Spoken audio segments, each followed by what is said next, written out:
If you're a firm supporter of Deputy President William Samoei Ruto, I strongly recommend that you skip this video.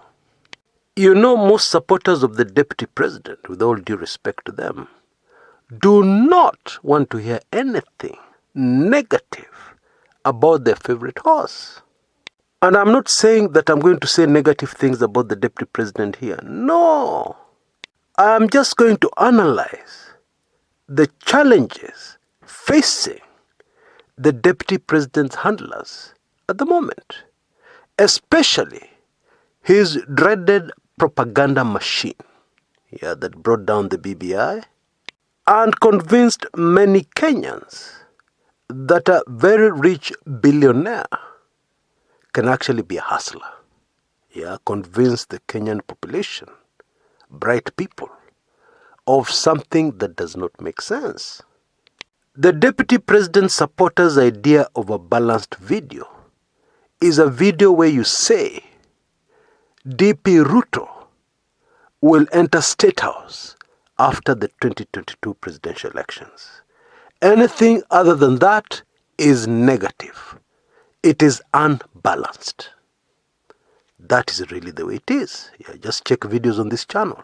Even videos that are focused on a topic that focuses on the Deputy President, you will see a comment, Chris, these days you're not balanced.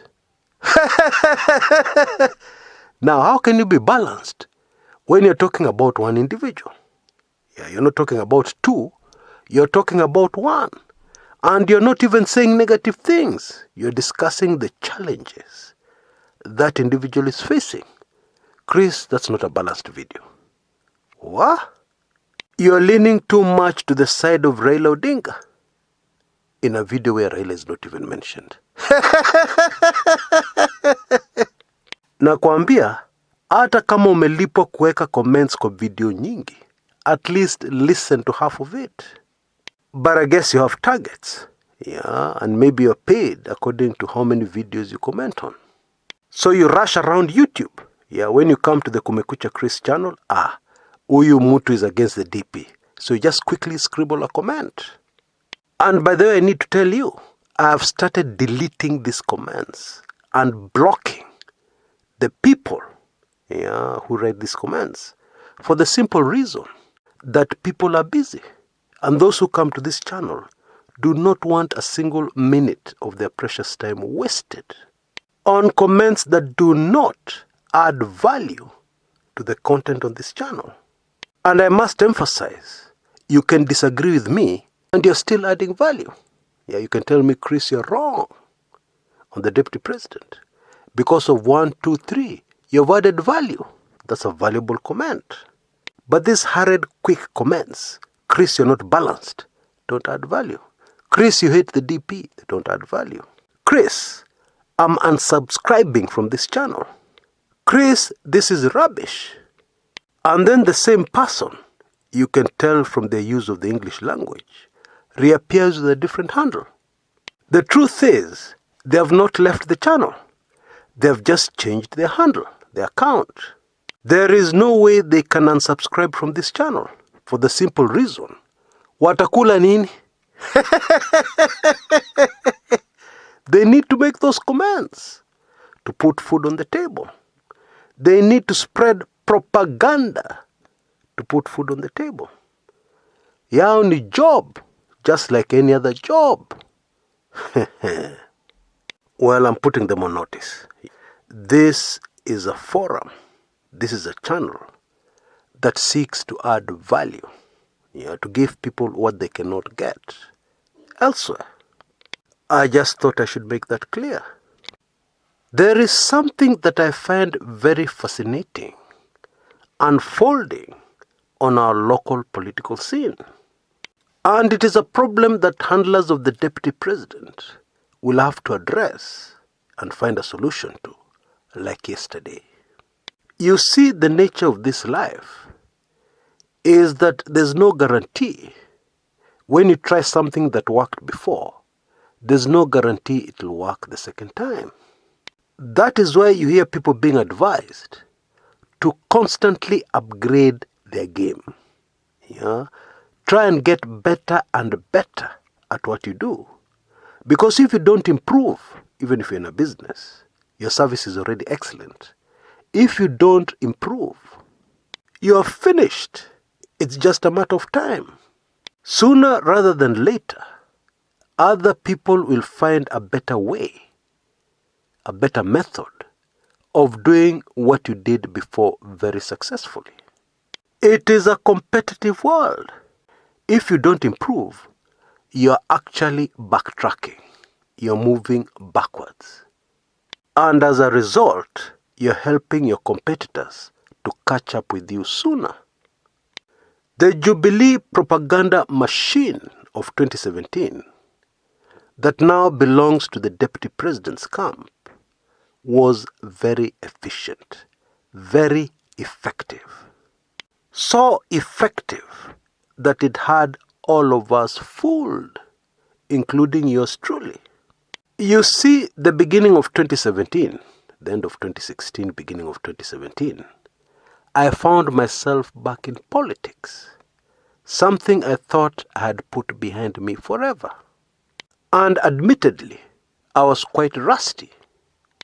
And before I started going machinani to speak to people, I confess I relied on social media.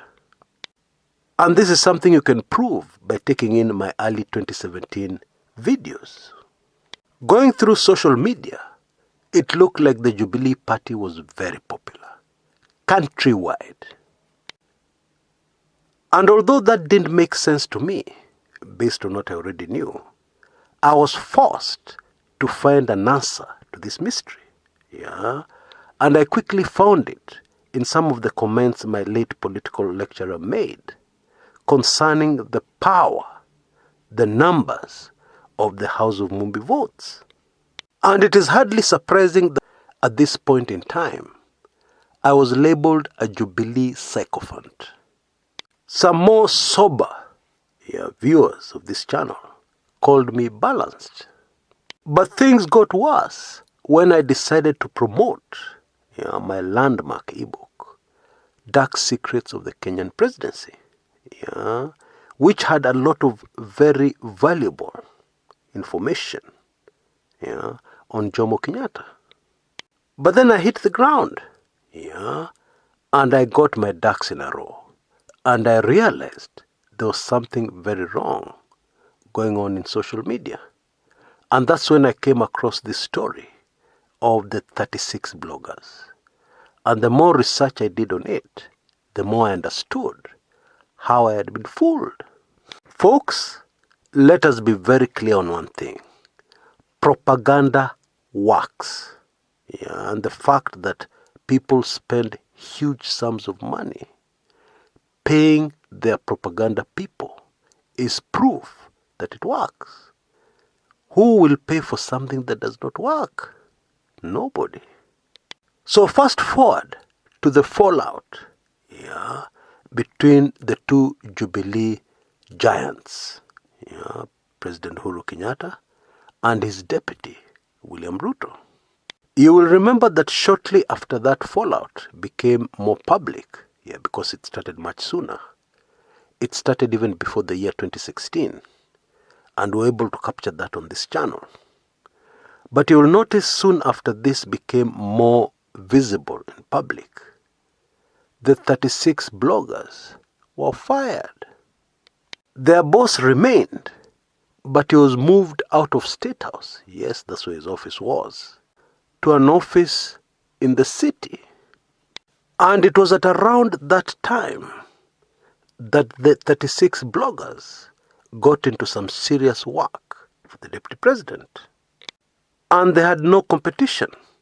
There was nobody doing the same for the other side of the political divide. And Team Keleweke suffered greatly.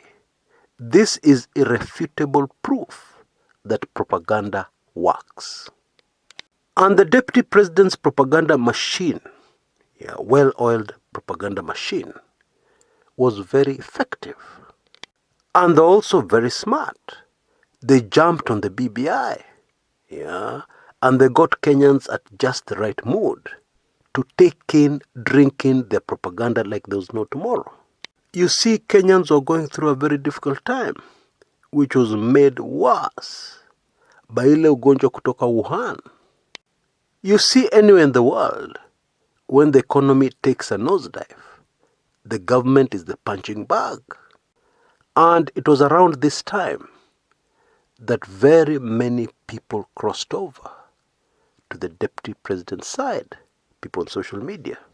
The narrative that there are much more important things for the country to address itself to, and especially the government, than the BBI, gained traction, took off, and so many took it and ran with it. Now, fast forward to around June, July this year, it became clear that Team Keleweke had got their own propaganda machine up and running, finally. And from a situation where there was very little negative comments against the deputy president on social media, we quickly moved to a situation where we started seeing a sizable amount of dissent, negative comments against the deputy president. And regulars on this channel will remember that at around that time, I produced a video where I predicted if reggae got stopped, it would remove a lot of momentum from the deputy president's side, from Team Tangatanga. I think we've clearly seen that now. I also predicted that when the focus moves away from the BBI, it will land in a place that is not good for the deputy president. The narrative in the country will move to the soft underbelly, the weakness of the deputy president. And that is corruption manenos and the source of his vast wealth. Now, in case you didn't know, in any war anywhere in the world you can think of, both sides, both warring sides, must have their own propaganda machines, whose work is very important, and that is to exaggerate their victories so that they look bigger than they really are, and to downplay the battles they lose. Now, propaganda, which some people use a nicer word called spinning, is much more vicious, much more serious in political wars. And what we have entered into right now is a serious propaganda war between the two main political forces in the country. And it is clear that Team Tangatanga is not where it was when there was no competition. And to make matters worse, the narrative has moved to why we are where we are now. Those people who have stolen from the Kenyan people, and how this has caused the suffering ordinary Kenyans are going through right now. The SGR and all the other scandals during the Jubilee administration. And clearly this is not a good narrative for the deputy president. It is a difficult narrative to oppose. And the strategy of Team Tangatanga of saying that if anybody is going to do a lifestyle audit of the deputy president, they must do a lifestyle audit of the others, Raila Odinga, the president, etc., etc. Now, that argument is clearly not working for many reasons. First of all, when you bring in people like Raila Odinga and people like the president, they're humans. They're obviously not angels. But you see, when you bring in these two Kenyans, their stories are nowhere near as sensational, as major as those stories linked to the deputy president. And even when you want to put all the blame on the president, it is weak, for the simple reason that the president is not going to be a candidate in 2022. is not going to be on the ballot. The BBI, which has been defeated, and which would have given the president a window of opportunity of featuring more prominently in that election, even if he's not a direct candidate, has been destroyed. That avenue is out of the equation. The very thing that would have greatly helped the deputy president to get ahead, he and his team have played a role, a very major one, in bringing down. What they have done is to destroy a bridge just because they believed that the enemy would use that bridge to their advantage. And they forgot that that bridge was also very important for their side, or they ignored. That is the reality. And so now Team Tangatanga have a very serious problem on their hands. What are their options? In my opinion, they have very few options. And any options they may have are all long shots, what the Americans call long shots. They are very unlikely to work, very unlikely to be decisive enough to make a difference, to turn the tide that is now very much against the deputy president. You see, the truth is, the propaganda people of Team Keleweke do not have to be as good as the Team Tangatanga propaganda peddlers. For one very simple reason. They have more truthful things to work with. You see, effective propaganda is a mixture of the truth, which you then add lies to, blatant lies, which some people like to call spinning. They have a lot of truths to spin. Team Tangatanga have very few truths to spin. In other words, Team Keleweke puts out their story, their narrative, their propaganda narrative. And it is very easy for that narrative to gain traction.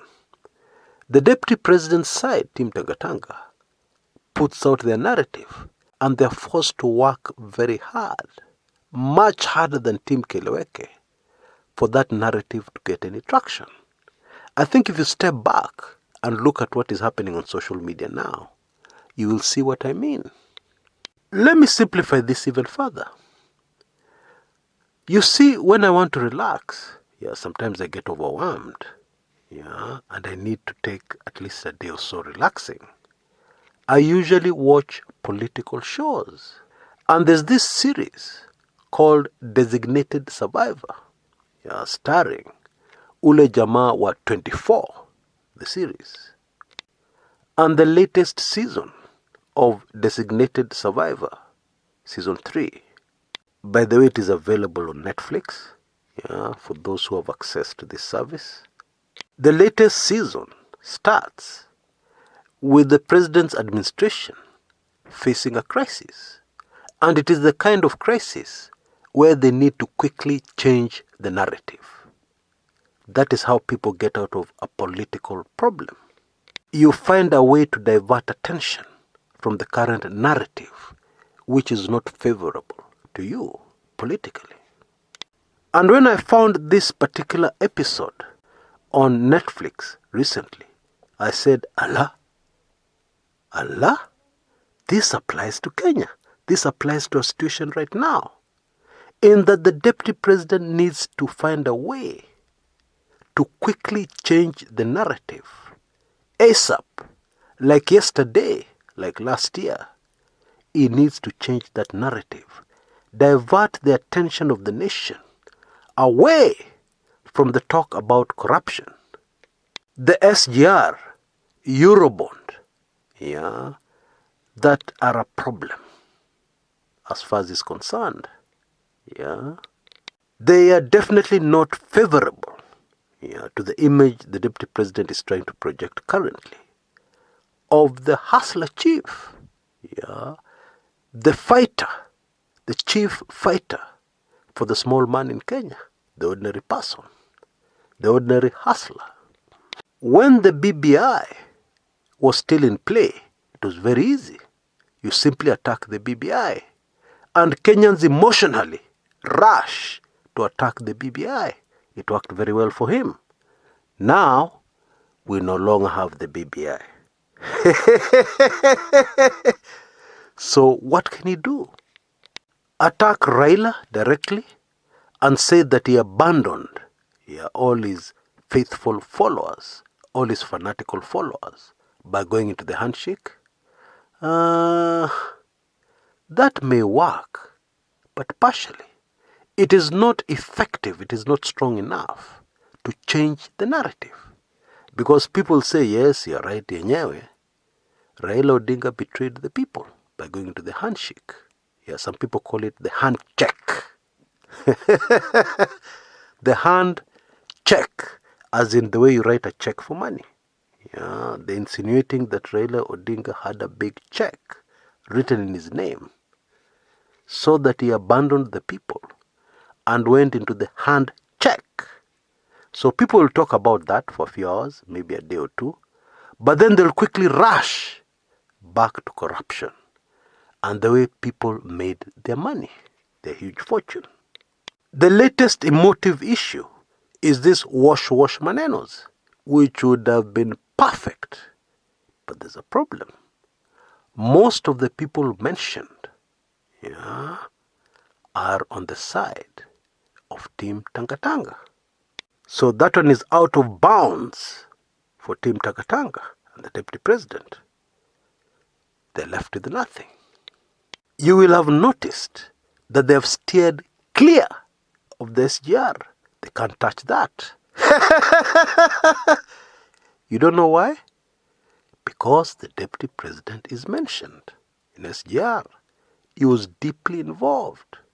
We have been told by a billionaire called Jimmy Wanjigi, or rather members of this channel know through privileged information, that the main reason why Jimmy Wanjigi fell out with Jubilee was because a contract he already had in his hands was snatched away from him. The SGR, which was his idea, was cancelled, and then taken over by Jubilee. And Bwana Wanjigi had a better idea. The SGR would not have been owned by the government. It would have been a private enterprise. Kenyans would not be in the debt they are today, which our children, great-grandchildren, great-great-grandchildren will have to pay. And Wanjigi's quotation for the whole project, the SGR from Mombasa all the way to Malaba, was only 55. The Jubilee quotation for the same, close to 400 billion.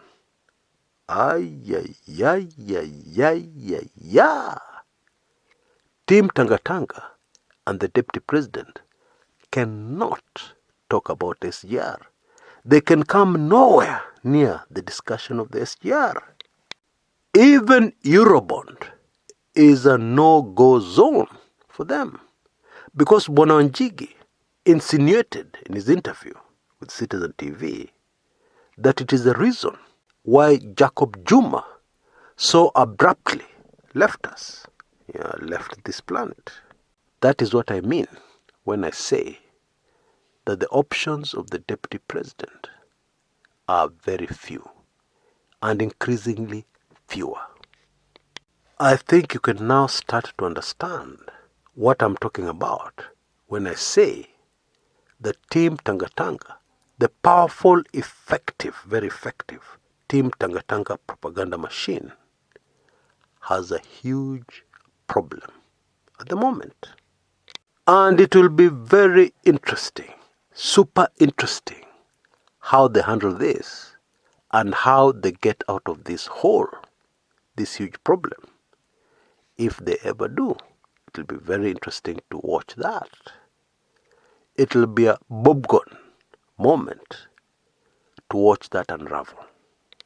In my opinion, it would seem that the strategy, the propaganda strategy of the Deputy President right now is to try and gain as much mileage as possible from the alleged withdrawal of GSU guards from the security of the deputy president. But in my view, Team Keleweke have handled that perfectly. They have a game shot on that one. Because what has happened is that Fred Matiang'i, the CS Interior, has drawn the attention of Kenyans to the number of personal facilities, personal businesses of the deputy president that are enjoying security from the government. And that has not only raised a lot of questions in the minds of many Kenyans, but it has taken most of us by surprise.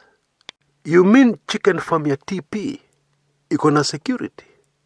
Na hustlers, security yao iko wapi? I'm just quoting ordinary Kenyans, what I hear them saying here on the ground. But I need to warn you. I need to give a very serious warning.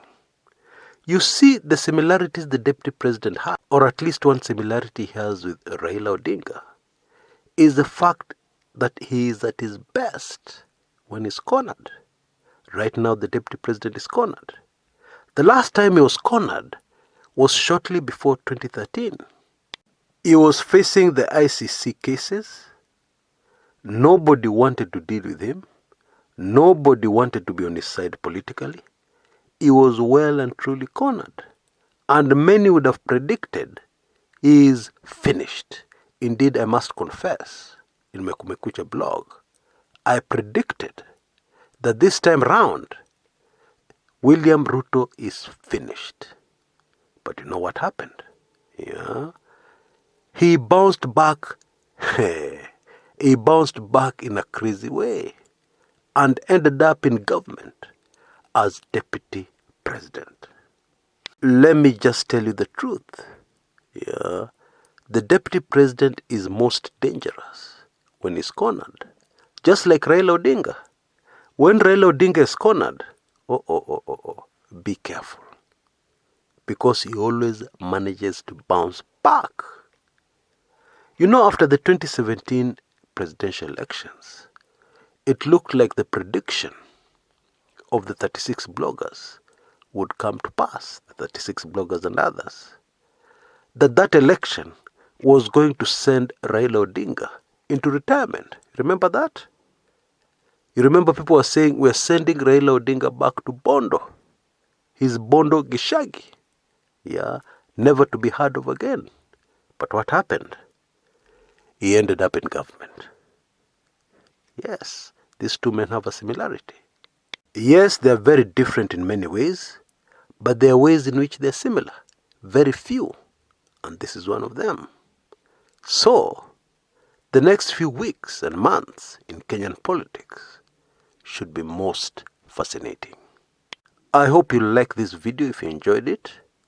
And then I also need to remind you, if you're not yet a subscriber to my weekly intelligence briefings, you are missing the most recent two WIBs, number 64 and number 65. I believe you can see details on your screen right now. Detailing what you're missing. The missing link or the missing part in the jigsaw puzzle that is Kenyan politics currently. Very important. You can use the email address you see on your screens right now to send a blank email and you'll get full details. Please take advantage of our latest special offer to join my weekly intelligence briefings crowd.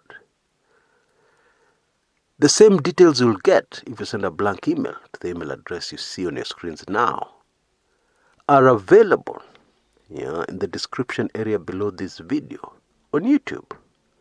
I highly recommend that you take advantage because we are moving to a situation in Kenyan politics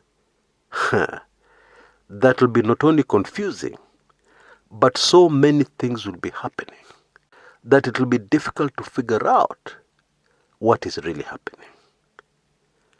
Until next time, This is Chris. Kumekucha.